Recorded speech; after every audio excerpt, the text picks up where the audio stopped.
note-taking in vert discipline, prep works, and during the event. So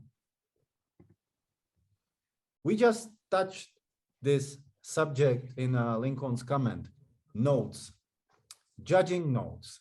And as we described and we discussed in the previous episodes, they are very important. They are crucial. They are basically the most important helping tool for every judge. We discussed that there is no prescribed way to do them, and every skateboard judge has to find and develop his own style or technique with abbreviations, marks, or other helping techniques that make his job using the notes easier and the notes efficient. So guys, do you have any personal tips or advice when it comes to taking notes in Vert? Renton, can you maybe explain a little bit or expand on this one?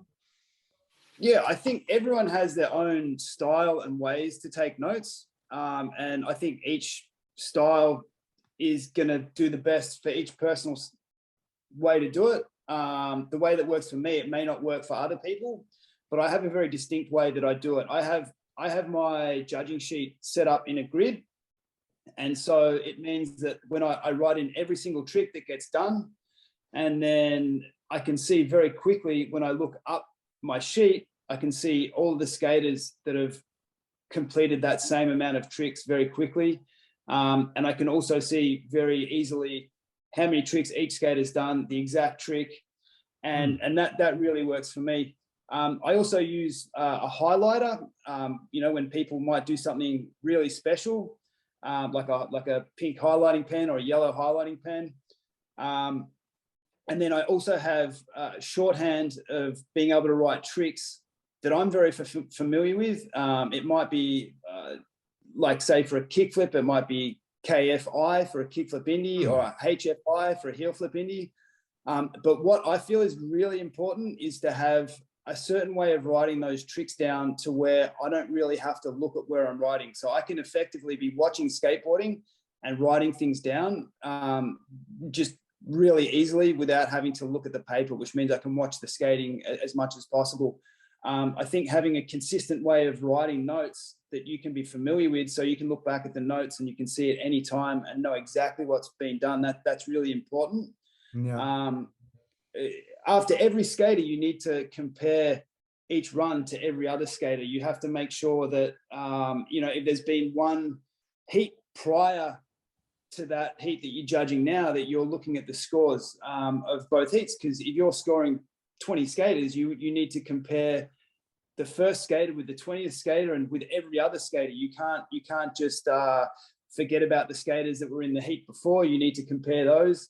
And for that reason, it's important to have concise notes that are easy to read, that are quick to read, and that don't distract you from watching the event. So there's a little bit involved in note taking, but you get better the more events that you do, and it's definitely the key to accurate judging. That's definitely what I would say. Okay. Plus, like, if someone is not happy and comes to potentially complain, we discussed in the previous episode, the judging notes are the tool to, support the response to those claims to the athlete and basically reconstruct the performance and explain and provide the information why the judging, the ruling, the evaluations were made in that way.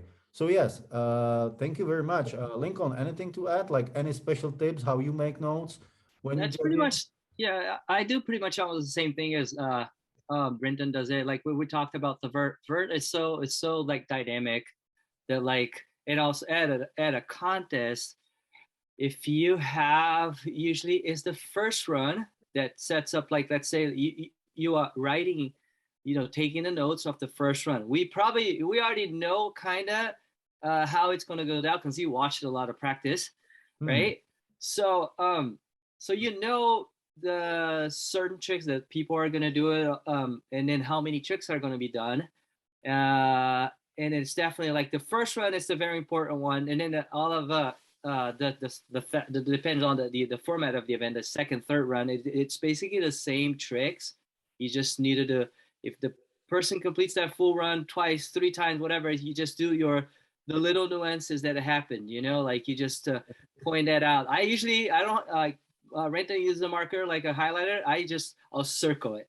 You know, I'll circle it. That was something, or I'll have a plus or two pluses. You know, like that. Or sometimes, I mean, one of the things that I really look at it too is like making sure I know the time of the fall.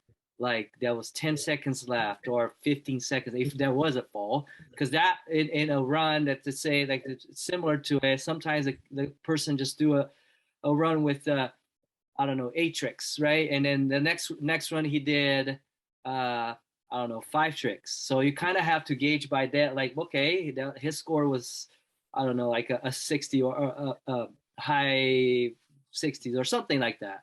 And then you can't know if he does five balls instead of 7. Of course, it all depends on the caliber, of course, of the tricks. But like usually, that score has to be lower. You know, like I kind of note take a lot of like falls and makes and all that stuff. So. That makes sense. Whatever delivers the more accurate results, and it makes sense within your notes, it helps. And I like the idea that you guys are making small notes or signs because not a single trick in skateboarding is exactly the same. It's identical. And being able to tell the difference and compare it, even though it was the same trick when it comes to the name, and it was never executed the same or done in the same way. So I think that's a great thing that you mentioned as an advice for all the judges, that they should develop not only the plain record of what has been done, but also how it has been done and what was the difference. Because comparing the different performances in order to deliver the fair results and the right ranking. That's great.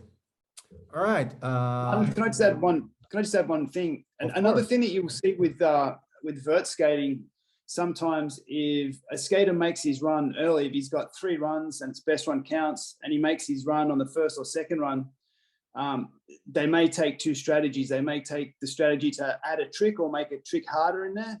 The other strategy that's a little bit different to the other disciplines with vert skating is you can always make your stuff bigger on vert. So on a street course, if you're hitting a handrail, you kind of can't make a handrail longer or bigger.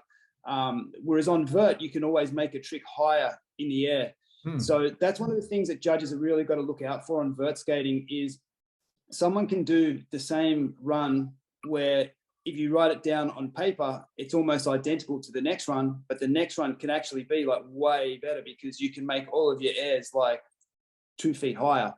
So that's one of the things with a vert judge that you look out for, like the bigger airs and stuff that's just done with more amplitude, to give a bit of a funny word for it.